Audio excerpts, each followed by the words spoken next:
Hello friends, मैं हूं कल्पना प्रजापति और आज हमारी टीचिंग एप्टीट्यूड यानी एजुकेशन की क्लास 10th है।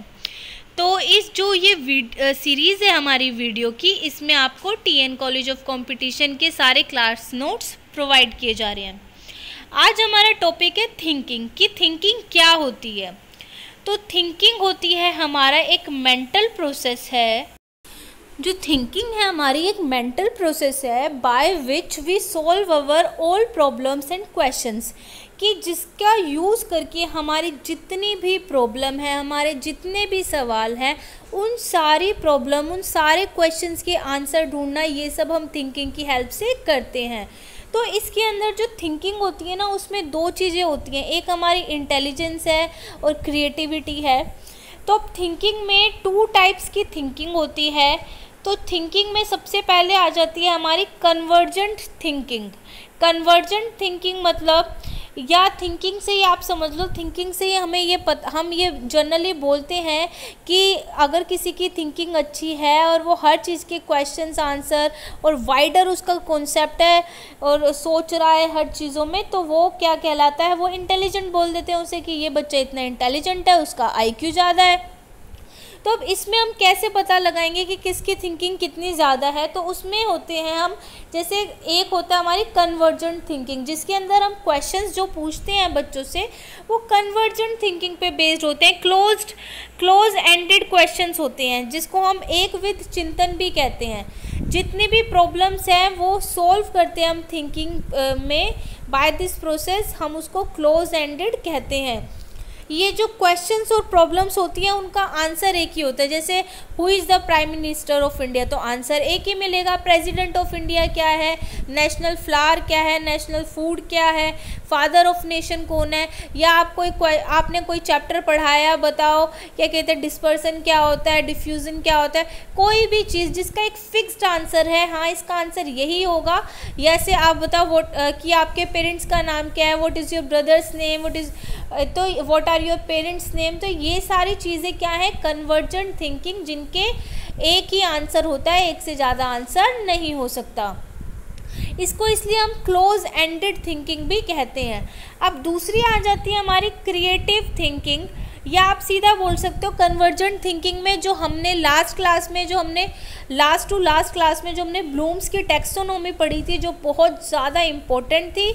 उसमें जो 6 लेवल ब्लूम्स ने बताए थे, उसमें जो सबसे फर्स्ट लेवल था ना, नॉलेज होना, तो ये नॉलेज वाले क्वेश्चंस इसमें पूछे जाते हैं। लेकिन अब एग्ज़ाम्स में नॉलेज वाले क्वेश्चंस बहुत कम आते हैं, हार्डली 10% आते होंगे, 10 to 15%। अब इसके अंदर हो जाती है दूसरी क्रिएटिव थिंकिंग, जिसे हम डाइवर्जेंट या ओपन एंडेड थिंकिंग भी कहते हैं, या आउट ऑफ द बॉक्स सोचना, कि आपको बक्से से बाहर सोचना है। तो इसमें क्या होता है कि कोई भी प्रॉब्लम है, कोई भी क्वेश्चन है, हर चीज़ का सॉल्यूशन जो आप ढूंढोगे वो नए तरीके से ढूंढोगे, कोई फिक्स्ड नहीं होगा। कि आपने एक प्रॉब्लम बताई तो हर जो बच्चा है अपना आउट ऑफ द बॉक्स, क्योंकि उसका एक स्पेसिफिक आंसर नहीं है, तो सोचेगा, अपना दिमाग लगाएगा कि क्या इसका आंसर हो सकते, तो अपने वो व्यूज़ बताएगा इसमें। तो अगर हम अपनी प्रॉब्लम्स को इस थिंकिंग से सॉल्व करते हैं, तो हम इसको डाइवर्जेंट थिंकिंग या क्रिएटिव थिंकिंग या out of the box thinking कहते हैं।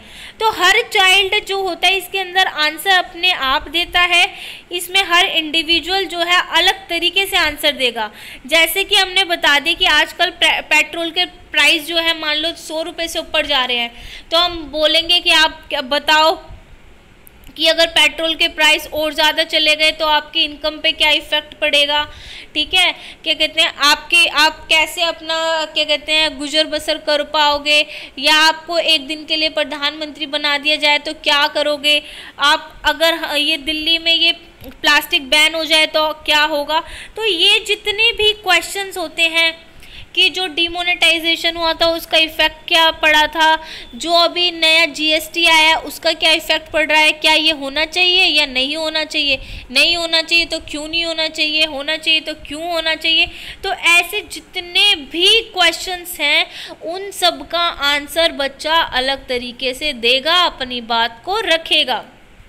तो ये डाइवर्जेंट थिंकिंग होगा, आउट ऑफ द बॉक्स सोचेगा। आउट ऑफ द बॉक्स का मतलब क्या है, जिसका एक स्पेसिफिक आंसर नहीं है, उससे बाहर, अपने कंफर्ट जोन से बाहर निकल के सोचना, बात करना।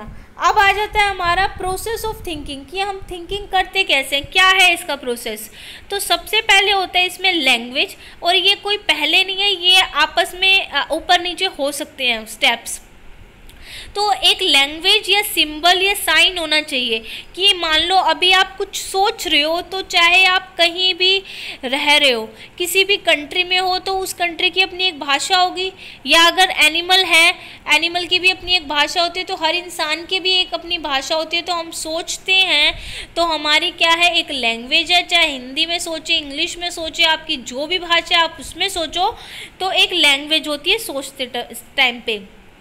और हम सोचते हैं तो हमारे सामने कुछ सिंबल्स होते हैं, कुछ साइंस होते हैं, एक इमेज होती है कि हम इस चीज़ के बारे में सोच रहे हैं, तो वही इमेज हमारे माइंड में क्रिएट हो जाती है, और कॉन्सेप्ट्स आ जाते हैं, मुद्दा आ जाता है कि जिस कॉन्सेप्ट के बारे में हम सोच रहे हैं, कॉन्सेप्ट क्लियरिटी क्या है। जैसे हमें एग्ज़ाम पास करना है ये, और उसके अंदर मुझे ये कॉन्सेप्ट क्लियर नहीं हो रहा, तो अब कॉन्सेप्ट क्लियरिटी करना। अब आपने सोचा कि मुझे ये वाला टॉपिक क्लियर करना है, कहीं से भी मुझे टीचिंग एप्टीट्यूड अच्छे से पढ़ाने वाला कोई टीचर मिल जाए। अब ये वाला कॉन्सेप्ट आप प्रोपोजिशन में क्या होगा, एक जो चीज़ से जो हमारा मेन मुद्दा है उससे रिलेटेड कई सारी चीज़ें जुड़ जाएंगी। तो आपने क्या किया, आपने उस पर सर्च किया यूट्यूब पे, फिर आपको देखा, आपने देखा अलग अलग चैनल देखे, आपने देखा कि ये वाला अच्छा लग रहा है तो मैं इसे पढूं, या फिर आपने सोचा कि नहीं यूट्यूब की जगह मैं कोई बुक लेके आऊँ, बुक नहीं लेके आऊँ तो मैं किसी से नोट्स मांग लूँ, या आपने सोचा नहीं मैं अपने सेल्फ मेड नोट्स बनाऊँ। तो ये जितने भी सारे जो ऑप्शंस हैं वो जुड़ गए साथ में, लेकिन इन सब का मेन मुद्दा क्या है, वही पेपर पास करना। तो मेन मुद्दे के साथ जो सारी चीज़ें जुड़ जाती हैं, जो ऐड ऑन हो जाती हैं, वो हमारा प्रोपोजिशन होता है। जैसे कि मान लो आपका है कि आपको मुंबई जाना है, तो आपने अपने एक लैंग्वेज में सोचा होगा कि मुंबई में जाना है, फिर आपने एक इमेज क्रिएट कर ली कि मुंबई में मुझे यहाँ रहूँगा, यहाँ ऐसा होगा वैसा होगा, एक ये कॉन्सेप्ट तो है ही आपका। फिर प्रोपोजिशन में आपने सोचा कि मैं मुंबई कैसे जाऊँ, मैं बस से जाऊँ, मैं ट्रेन से जाऊँ, अगर मैं क्या कहते हैं ट्रेन से जाऊँ तो कितना खर्चा आएगा, अगर मैं प्लेन से जाऊँ तो कितना आएगा, ये सारे जितने भी कॉन्सेप्ट है, मैं वहाँ जाके कौन से होटल में रुकूँ, मेरा कोई फ्रेंड है तो मैं उसके साथ रुकूँ, तो जितने भी सारे कॉन्सेप्ट हैं वो सारे ऐड ऑन हो जाते हैं। अब दूसरा होता है जैसे क्रिएटिव चाइल्ड। अब क्रिएटिव चाइल्ड का थिंकिंग से क्या रिलेशन है, ठीक है। क्रिएटिव चाइल्ड में क्या होगा, जो बच्चा होगा, क्रिएटिविटी हमेशा उसमें ओरिजिनलिटी होगी।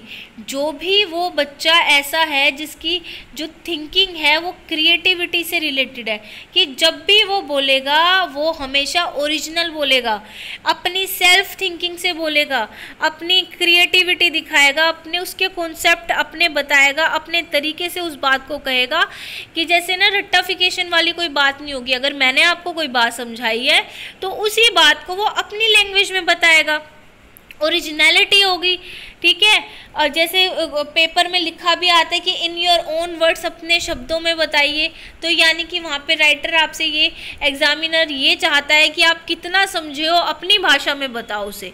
तो इसमें क्या है, ओरिजिनलिटी होती है, चाहे कोई राइटर हो, पेंटर हो, कोई भी क्रिएटिविटी हो, कोई स्टोरी टेलिंग हो, तो वो क्या होगा, ओरिजिनलिटी होगी। दूसरा आ जाता है हमारा फ्लेक्सिबिलिटी। अब फ्लेक्सिबिलिटी भी होती है कि कंडीशन के अकॉर्डिंग अपनी थिंकिंग में चेंज कर लेना। अभी कंडीशन जैसे स्टोरी टेलिंग की, आप बहुत क्रिएटिव हो, आप स्टोरी टेलिंग करना अच्छा लगता है, तो आप कंडीशन के अकॉर्डिंग अपनी स्टोरी को भी चेंज कर सकते हो, या उसी स्टोरी को आप अलग अलग तरीके से बता सकते हो। मान लो आपके पास कोई TLM नहीं है तो आप जो भी अवेलेबल चीज़ है उससे बता सकते हो। तो हर जगह आप फ्लेक्सिबिलिटी होगी, मतलब उस इंसान में क्रिएटिविटी जिसमें होगी वो फ्लेक्सिबल होगा। अब है फ्लुएंसी, कि उसका जो फ्लुएंसी बहुत ज़रूरी होगी। फ्लुएंसी में क्या हुआ कि व्यूज़ मेरे चलते जा रहे हैं, एक चीज़ ख़त्म हुई, आंसर कर रही हूँ मैं उसका, दूसरा माइंड में एक कॉन्सेप्ट आ गया, दूसरा, फिर तीसरा, फिर चौथा। तो क्रिएटिव पर्सन जो होता है उसमें आइडियाज़ जो है ना वो फ्लो करते रहते हैं, उनके दिमाग में फ्लुएंसी बहुत ज़्यादा होती है, उनके व्यूज़ बहुत ज़्यादा होते हैं। और नोवेलिटी, और हर बार जो भी होगा वो हर बार कुछ नया करते हैं। इवन एक सेम टॉपिक को, अगर मान लो मैं आपको सेम टॉपिक बता रही हूँ और हर बार अलग तरीके के एग्जाम्पल दे रही हूँ, जितनी बार पढ़ाया उतनी बार अलग तरीके के एग्जाम्पल देना, तो क्या है उसमें नोवेल्टी है, नवीनता है। अब है इलाबोरेट करना, इलाबोरेशन मतलब किसी भी चीज़ को विस्तार से बताना। अब हर बच्चा एक तरह से नहीं समझता कि आपने बता दिया और वो वैसे समझ जाए, ऐसा नहीं होगा। तो आपको हर बार क्या करोगे, आप इलाबोरेट करोगे, हर बच्चे को सिचुएशन के, उसके माइंडसेट के अकॉर्डिंग आपको करना पड़ेगा।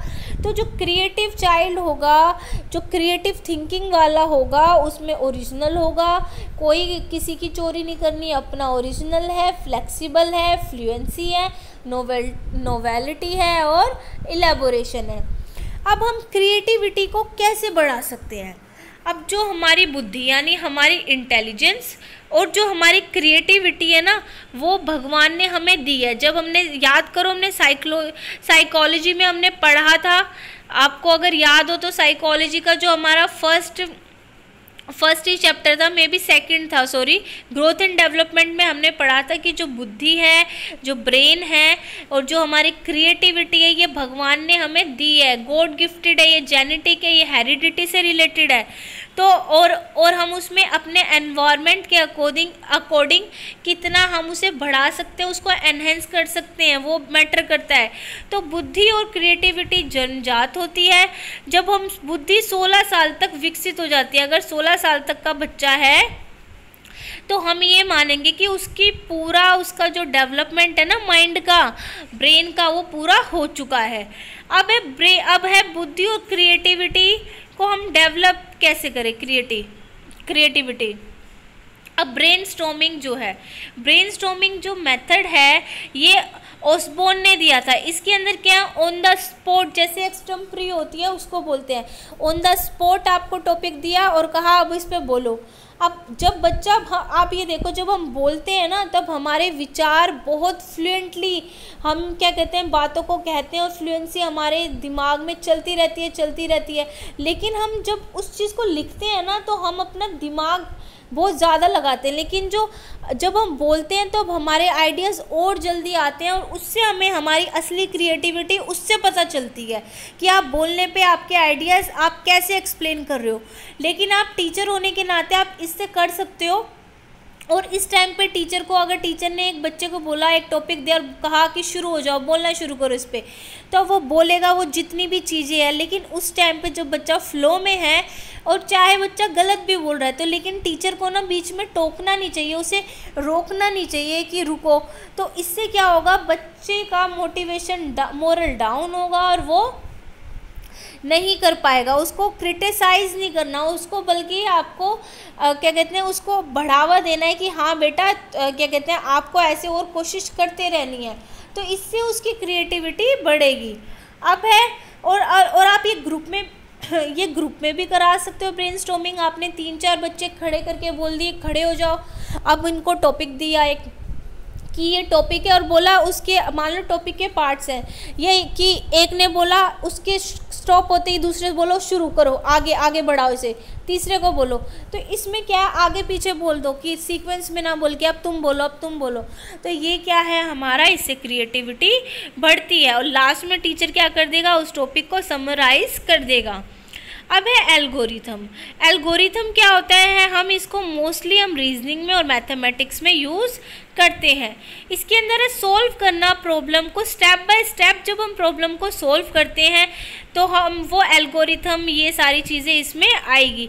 ये आपके एग्ज़ाम्स में भी पूछी जाती हैं कि ABCD, अपनी लॉजिकल थिंकिंग लगाओ, क्या होगा, ABCD है तो E है तो अब आगे क्या आएगा। तो ये सारी चीज़ें इसमें होती है। तो इसमें भी तो बच्चा अपनी क्रिएटिविटी का यूज़ कर रहा है, अपनी थिंकिंग का यूज़ कर रहा है कि कहाँ आगे क्या हो सकता है, क्या नहीं हो सकता, अलग अलग ऑप्शंस को देखेगा, सोचेगा। अब इसके अंदर बहुत सारे मेथड है, प्ले वे मेथड है, प्रोजेक्ट है, यानी चाइल्ड सेंटर्ड जितने भी मेथड हैं उन सब से आप बच्चे की क्रिएटिविटी बढ़ा सकते हो। चाइल्ड सेंटर्ड अप्रोच रख के प्रॉब्लम सॉल्विंग है, ह्यूरिस्टिक है, इंडक्टिव डिडक्टिव है, डेल्टन है, लेबोरेटरी है, तो और भी बहुत सारे हैं। तो आपको ये मेथड्स की वीडियो अलग डिटेल में हम उन्हें बाद में डिस्कस करेंगे। अब रिलेशनशिप क्या है इंटेलिजेंस और क्रिएटिविटी में। अब हमने ये तो पढ़ लिया कि इंटेलिजेंस जो है हमारा आईक्यू जो है वो 16 साल तक विकसित हो जाता है, जो हमें हेरिडिटी ने हमारी दिया है, ठीक है। अब जो क्रिएटिविटी और इंटेलिजेंस में क्या होगा कि आपने देखा होगा कि कई जो लोग हैं ना बहुत इंटेलिजेंट होते हैं, हर चीज़ का आंसर है उनके पास, लेकिन वो क्रिएटिव नहीं होते। मतलब कि तो और लेकिन आपने कुछ लोग देखे होंगे जो क्रिएटिव है लेकिन उनका आईक्यू ज़्यादा नहीं है, ठीक है। तो अब क्या है, क्रिएटिव होने के लिए किसी पर्सन को नॉर्मल होना पड़ता है। आईक्यू हमने पढ़ा हुआ है ना, अभी हम जो आगे के चैप्टर में डिटेल में पढ़ेंगे कि एक नॉर्मल बच्चे का आईक्यू होता है 90 से 110। अगर इस आईक्यू का कम से कम क्रिएटिव होने के लिए कम से कम आपको 90 से 110 का आईक्यू होना ही चाहिए। इससे ज़्यादा भी हो सकता है तो ठीक है, लेकिन एक क्रिएटिविटी के लिए कम से कम इतना आईक्यू चाहिए, इंटेलिजेंस आपकी इतनी होनी चाहिए, तभी आप क्रिएटिविटी बनेगी आपकी। लेकिन मान लो अगर आपकी आईक्यू और ज़्यादा है तो क्रिएटिविटी और बढ़ेगी। तो अब लेकिन ये ज़रूरी नहीं है कि आपका आईक्यू ज़्यादा है, आप इंटेलिजेंट हो तो आप क्रिएटिव भी होगे, ऐसा ज़रूरी नहीं है। क्योंकि अक्सर देखा जाता है कि इंसान का आईक्यू तो ज़्यादा लेकिन उसमें क्रिएटिविटी नहीं है, उसको चीज़ों को नए तरीके से करना नहीं आता, उसको क्या कहते हैं कुछ पेंटिंग राइटिंग या किसी भी फील्ड में कोई क्रिएटिविटी नहीं आती है, लेकिन वो इंटेलिजेंट है, उसका आईक्यू ज़्यादा है। तो अब ये आप ये देख लो, क्रिएटिव होने के लिए नॉर्मल आईक्यू होना ज़रूरी है, इंटेलिजेंस होना ज़रूरी है, लेकिन इंटेलिजेंस होने के लिए क्रिएटिविटी ज़रूरी नहीं है। लेकिन जो गिफ्टेड चाइल्ड होता है ना, उसके अंदर क्रिएटिविटी भी बहुत ज़्यादा होती है और इंटेलिजेंस भी बहुत ज़्यादा होती है। तो जब दोनों चीज़ें बहुत ज़्यादा है, दोनों चीज़ें उसके पास अवेलेबल है, तो ऐसे बच्चे को हम क्रिएटिव चाइल्ड कहते हैं। ये सारी चीज़ें हम क्रिएटिव चाइल्ड, नॉर्मल चाइल्ड, ये सब हम बाद में डिस्कस करेंगे, जो वास्ट में डिस्कस करेंगे जब इनका टॉपिक आएगा। भाई intelligence can't be unreached but creativity must be nurtured and unreached। अब इंटेलिजेंस को आप बढ़ा नहीं सकते, लेकिन क्रिएटिविटी को आप और एनहेंस कर सकते हो। इंटेलिजेंस में तो आपका आईक्यू फिक्स है, भगवान ने दे दिया कि भाई तुम्हारा आईक्यू इतना है, लेकिन उसमें आप अपनी क्रिएटिविटी बढ़ा सकते हो प्रैक्टिस कर करके उस चीज़ की। तो आप जैसे पेंटिंग बनाते हो, आप प्रैक्टिस कर रहे हो, बार बार प्रैक्टिस कर रहे हो, तो आप क्या है उसको इम्प्रूवमेंट उसमें हर बार करोगे, कुछ नयापन लाओगे। आपको बोलने की स्किल है तो आप हर बार कुछ नया बोलोगे, लेकिन एक आईक्यू भगवान ने सेट किया है, उस आईक्यू को आप पार नहीं कर सकते, एक लिमिट सेट की है, उसी लिमिट के अंदर आप अपनी स्किल्स का इम्प्रूवमेंट कर सकते हो बस। अब जो गिफ्टेड स्टूडेंट या चिल्ड्रन होते हैं, जो रेंजुली है, रेंजुली ने एक चीज़ बताई कि उन्होंने 3 रिंग्स ली हैं कि जिस बच्चे में ये तीनों चीज़ें हैं उसको हम गिफ्टेड चाइल्ड कहेंगे। अब ये 3 चीज़ें क्या हैं, ये रेंजुली ने जो बताई हैं कि अगर बच्चा क्या है उसके अंदर हाई एबिलिटी है, योग्यता बहुत ज़्यादा है, और इंटेलिजेंस है यानी उसका आईक्यू बहुत ज़्यादा है। आईक्यू ज़्यादा होने के साथ साथ उसमें क्रिएटिविटी भी ज़्यादा है, हर चीज़ को नए तरीके से करता है वो, और क्रिएटिविटी भी है, और साथ में वो मोटिवेटेड भी, और कमिटमेंट है उसे अपने काम को पूरा करने की। ऐसा नहीं है कि भाई मेरा आईक्यू ज़्यादा है, मैं क्रिएटिव भी हूँ लेकिन मैं तो नहीं करता। कई सारे ऐसे आलसी होते हैं, उनको आता है लेकिन वो नहीं करते, तो उसको हम गिफ्टेड नहीं कहेंगे। लेकिन जो गिफ्टेड होगा वो हर चीज़ में आगे से आगे बढ़कर आगे पार्टिसिपेट करेगा। तो इंटेलिजेंस उसका ज़्यादा होगा, क्रिएटिविटी होगी, कमिटमेंट, मोटिवेशन होगा, तो जिसमें ये सारी चीज़ें, तीनों चीज़ें अवेलेबल होगी, उसे हम गिफ्टेड चाइल्ड कहेंगे। तो यानी वो क्विक डिसीजन ले सकता है किसी भी चीज़ का, वो ज़्यादातर इरिटेटेड रहता है क्योंकि उसे लगता है जो उसके साथ के बच्चे हैं वो बिल्कुल काम नहीं करते, क्योंकि वो खुद तो काम करके जल्दी से बैठ जाता है। इवन उसे एक टीचर ऐसा चाहिए होता है जो उसकी नीड्स को फुलफ़िल कर सके एक गिफ्टेड चाइल्ड की। नहीं तो वो क्लास में फिर क्या करने लगता है, अपना काम हो गया, क्लास को डिस्टर्ब करने लगता है। ऐसे गिफ्टेड चाइल्ड के बहुत सारी क्वालिटीज़ हैं, उसका अलग टॉपिक है, we will discuss it later. अब 3 प्रोग्राम जो हमें गिफ्टेड चिल्ड्रन के लिए चलाने चाहिए वो है, सबसे पहला करिकुलम एनरिचमेंट एडवांसमेंट, कि करिकुलम है जो हमारा, अब करिकुलम का हमारा नेक्स्ट ही टॉपिक है, उसे हम डिटेल में पढ़ेंगे। बस अब ये जान लो कि करिकुलम में जो भी हमारा जो ये हो जाता है ना स्कॉलस्टिक और को स्कॉलस्टिक एस्पेक्ट, ये सब कुछ आएगा। तो अब इसमें करिकुलम जो है हमारा टफ होना चाहिए, ये नहीं कि बिल्कुल ईजी बना दिया और बच्चा करके यूं ही बैठा हुआ है, फिर बाकी टाइम में वो क्लास को परेशान करना है। उसके अंदर कुछ टफनेस होनी चाहिए, जैसे जो ब्लूम्स की टेक्सोनोमी ने बताए थे लेवल 6 लेवल, कि उसके लेवल के अकॉर्डिंग क्या होना चाहिए, लेवल के अकॉर्डिंग क्वेश्चंस होने चाहिए उसके, ठीक है, लेवल के अकॉर्डिंग आपको क्वेश्चंस भी देखने हैं उसके। अब हॉबी की क्लासेस भी देनी चाहिए बच्चे को, आपको बच्चे को एजुकेशनल टूर पे ले जाओ, ये भी होना चाहिए। तो ये क्या है, उसका जो करिकुलम बनाओ बड़ा सोच के आपको बनाना है, जिसमें उस गिफ्टेड चाइल्ड की जो नीड है आप क्लासरूम में फुलफ़िल कर सको। अब दूसरा है सेग्रेशन मतलब ऐसे बच्चों को छांट लो जो जिनका IQ बहुत ज़्यादा है, जो गिफ्टेड है, और उन्हें अलग पढ़ाओ, ठीक है, अलग क्लासरूम में पढ़ाओ, इंडिविजुअल अटेंशन दो, उनकी प्रॉब्लम को सॉल्व करो। लेकिन ये सब चीज़ें सेग्रेशन वाला जो चीज़ है वो इंडिया में एप्लीकेबल नहीं है, क्योंकि इंडिया में हम इंक्लूसिव एजुकेशन के बारे में बात करते हैं, जिसमें हर टाइप का बच्चा, चाहे वो गिफ्टेड होगा या स्पेशल बच्चा होगा या नॉर्मल चाइल्ड होगा, सबको एक साथ पढ़ाना है। तो इंडिया में ये सेग्रेशन वाला कॉन्सेप्ट नहीं है। अब है एसेलरेशन में क्या है, डबल प्रमोशन। अगर इतना कोई होशियार है तो आप 2 बार उसका 1 साल में 2 क्लास पास करा दो, क्योंकि अगर वो नहीं तो वो बाकी बच्चों को पढ़ने नहीं देगा, वो क्लास डिस्टर्बेंस करेगा। तो डबल प्रमोशन कर सकते हैं हम, 2 क्लास पास कर लेना। अब ये जो है, जो अनफॉर्चुनेटली जो इंडिया में ना ये ऐसे स्कूल्स चल नहीं रहे, क्योंकि हमारे सरकार की पॉलिसी है इंक्लूसिव एजुकेशन, जो हमारी कंडीशन के अकॉर्डिंग जो है वो सही है हमारे देश की। लेकिन हमें लेकिन ये बात भी है कि हमारे देश में गिफ्टेड बच्चों की कमी नहीं है, उनकी स्किल्स, उनकी नीड को हम फुलफ़िल नहीं कर पाते। तो हमें ऐसे टीचर लाने की ज़रूरत है कि हमारी इंक्लूसिव एजुकेशन भी हो, साथ में हर टाइप का जो बच्चा हमारी क्लास में उसकी नीड को वो फुलफ़िल कर सके। तो ये है हमारा पूरा टॉपिक। आई होप कि टॉपिक आपको क्लियर हो गया हो। मिलते हैं आपसे नेक्स्ट वीडियो में, जिसमें हम पूरा करिकुलम है उसके बारे में डिटेल में पढ़ेंगे। और ये जो है आपका क्या कहते हैं टॉपिक आप बहुत इम्पोर्टेंट होने वाला है करिकुलम का भी। वैसे ये सारे टॉपिक ही बहुत इम्पोर्टेंट है। आप अपने नोट्स खुद बनाइए, जब तक आप खुद नहीं लिखेंगे आपको नहीं समझ में आएगा। कितने स्क्रीनशॉट ले लो, कितने ही बुकें खरीद लो, आप PDF डाउनलोड करके अपना फ़ोन भरते रहते हो, लैपटॉप भरते रहते हो, उससे कुछ मैटर नहीं करता। आप खुद लिखना शुरू करो, जिससे कंपटीशन बहुत ज़्यादा है। और आपको अगर क्या कहते हैं कंपटीशन में टिके रहना है तो आपको मेहनत करनी पड़ेगी। तो आप वीडियो को अपने फ्रेंड्स के साथ शेयर कीजिए और चैनल को सब्सक्राइब करना ना भूलें। तो मिलते हैं नेक्स्ट वीडियो में। Till then bye.